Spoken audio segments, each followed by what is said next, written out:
Good morning. This is Father Stephen Kelly from St. John's Church in Detroit. We're continuing our series of daily morning meditations where we generally look at one or another of the lessons that are assigned for morning or evening prayer, what is known as the Daily Office Lectionary. Today is Saturday. Let's take a look at the lesson that's assigned for morning prayer from St. Luke's Gospel. We're on chapter number 14, beginning at the 25th verse. And there went great multitudes with him, and he turned and said unto them, If any man come to me, and hate not his father and mother and wife and children and brethren and sisters, yea, and his own life also, he cannot be my disciple. For whosoever doth not bear his cross and come after me cannot be my disciple. For which of you, intending to build a tower, sitteth not down first and counteth the cost, whether he have sufficient to finish it? Lest haply, after he had laid the foundation, and is not able to finish it, all that behold it begin to mock him, saying, This man began to build, and was not able to finish. Or what king, going to make war against another king, sitteth not down first, and consulteth whether he is able with 10,000 to meet him that cometh against him with 20,000? Or else, while the other is yet a great way off, he sendeth an embassage, and desireth conditions of peace. So likewise, whosoever he be of you that forsaketh not all that he hath, he cannot be my disciple.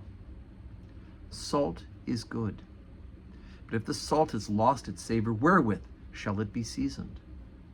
Neither is fit for the land, nor yet for the dunghill, but men cast it out. He that hath ears to hear, let him hear.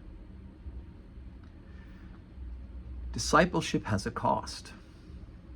And Jesus makes this very obvious in this part of the teaching. We love the easier part. We love the softer part, the gentle Jesus, meek and mild, never harm a little child. And that's true. We love the Jesus who's about compassion and mercy and forgiveness. That's all true. But these are hard sayings of Jesus.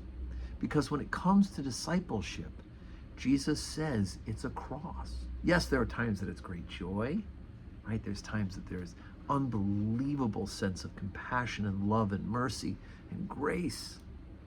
But at other times it is a cross. Whosoever doth not bear his cross and come after me cannot be my disciple.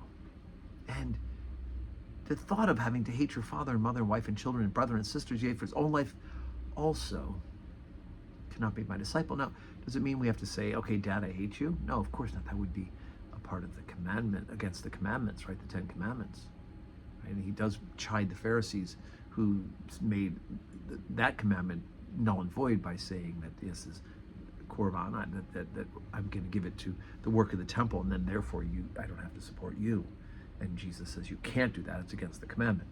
So, but if your father and mother and wife and children and brother and sisters are preventing you from following Jesus, they're preventing you from being the disciple God's calling you to be, you have to love Jesus more, right?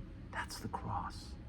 And I had a friend in college who I was involved with a ministry group, and she'd become a member of the body of Christ, had been baptized, and her family disowned her.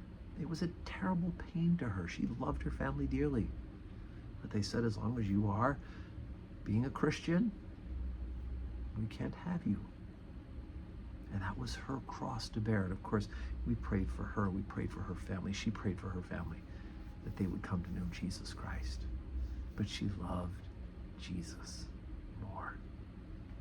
We have to put him first. And so the rest of the saying is about that preparation. You need to understand, when we become disciples, there will be a cost. And the world will not always be so keen on supporting us for that, right? Just as the king who's about to go to battle does his appraisal, those who are about to build do an appraisal beforehand to make sure they can actually complete what they're doing. We too need to think about what the cost will be and then embrace the cross of Jesus Christ, because it is our life, our salvation, our freedom. Hard sayings today, friends. So today's Saturday, and we don't have public worship today, but we're getting ready for worship tomorrow at St. John's Church, right? 7:30 morning prayer, 8 o'clock Holy Communion, 10 o'clock Holy Communion, 5:30 evening prayer, and we have a special guest preacher at the 10 o'clock service, Father Bob Hannigan, who grew up here at St. John's Church. He started attending here when he was 8, but went here until he went off to college. was ordained a priest down in Texas, is serving a parish in Midland, Texas, and we look forward to welcoming him back at the 10 o'clock service to preach and to celebrate the Holy Communion at the altar at which he realized he had a vocation under the tutelage of Father Tom Frisbee, the late Father Tom Frisbee. So we're really grateful. So I look forward to being there and meeting him, and I hope that you'll be with us to worship as well. And may God grant you a Saturday that is full of blessings.